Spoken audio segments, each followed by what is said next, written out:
Hello दोस्तों, welcome to my YouTube channel. आज हम देखेंगे क्लास 9 के चैप्टर 1 का topic real numbers and their decimal expansions. तो रियल नंबर और डेसिमल एक्सपेंशंस को समझने से पहले हमें एक बार डिवीजन को अच्छे से देखना होगा। तो डिवीजन कितने टाइप का होता है? रिमाइंडर के बेसिस पर डिवीजन 2 टाइप का होता है। पहला जिसमें कि रिमाइंडर 0 आ जाता है और दूसरा जिसमें कि डिवीजन के बाद रिमाइंडर कभी भी 0 नहीं आएगा। तो पहले एग्जांपल देखते हैं पहले टाइप का जिसमें कि रिमाइंडर 0 बन जाएगा। तो अब की हमें 7.0 को 8 से डिवाइड करना है और जब हम इसे लॉन्ग डिवीजन मेथड से डिवाइड करेंगे तो कुछ टाइम बाद रिमाइंडर 0 आ जाएगा और आंसर कुछ इस तरीके से आएगा जैसे यहां पर हम देख सकते हैं 0.875। यहां पर हम देख रहे हैं कि पॉइंट के बाद जो वैल्यू है वो कुछ टाइम बाद खत्म हो गई है।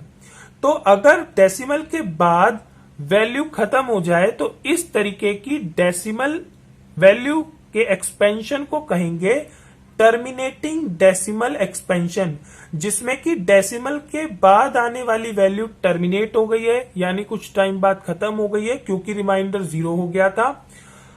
तो अगर आपको डेसिमल नंबर का डिवीजन नहीं आता तो कोई बात नहीं है, अगले वीडियो में हम इसे डिटेल में देखेंगे। तो अब हम देखते हैं अपने सेकंड टाइप के डिवीजन को जिसमें कि रिमाइंडर कभी भी 0 नहीं होता। तो इसमें दो पॉसिबिलिटीज हो सकती है, तो वन बाय वन इन्हें देखते हैं। पहला देखते हैं कि जब हम 10 3 से डिवाइड करेंगे तो हम लॉन्ग डिवीजन मेथड को करेंगे और कुछ टाइम बाद जो वैल्यू स्टार्टिंग में थी वही वापस रिपीट होने लगेगी। तो जो हमारा आंसर आएगा कुछ इस तरीके से आएगा जैसे यहाँ पर 3.333 है और ये आगे भी ऐसे ही चलता जाएगा। और दूसरा एग्जाम्पल है जिसमें कि हमें 1.0 को 7 से डिवाइड करना है और लॉन्ग डिवीजन को करने के बाद हमारा आंसर हर बार अलग आएगा और कुछ इस तरीके से आएगा 0.14287653 और वो चलता रहेगा, मतलब कभी भी वैल्यू रिपीट नहीं होंगी। तो यहाँ पर दो पॉसिबिलिटीज हो सकती है हमारे डेसिमल नंबर के एक्सपेंड होने की, या तो वो डेसिमल के बाद रिपीट होना शुरू हो जाए या फिर वो हर बार अलग हो, लेकिन दोनों में ही सेम चीज ये है कि वो कभी भी खत्म नहीं होगा। तो अपने इन तीनों वैल्यूज के बेसिस पर हमने डेसिमल एक्सपेंशंस को 3 कैटेगरी में बांटा है, जिसमें कि पहला है हमारा टर्मिनेटिंग डेसिमल एक्सपेंशन, जिसमें कि हमारे डेसिमल की वैल्यूज कुछ टाइम बाद टर्मिनेट हो जाएंगी। दूसरा है non terminating recurring decimal expansion, जिसमें कि हमारी वैल्यू डेसिमल के बाद टर्मिनेट तो नहीं होगी यानी खत्म तो नहीं होगी, बट कुछ टाइम बाद रिकर मतलब रिपीट होना शुरू हो जाएंगी। और तीसरी कैटेगरी है हमारे डेसिमल के एक्सपेंड होने की नॉन टर्मिनेटिंग नॉन रिकरिंग, जिसमें कि वैल्यू ना ही तो टर्मिनेट होगी मतलब ना ही तो खत्म होगी और ना ही रिकर होगी, ना ही रिपीट होगी, हर बार अलग वैल्यू आएगी।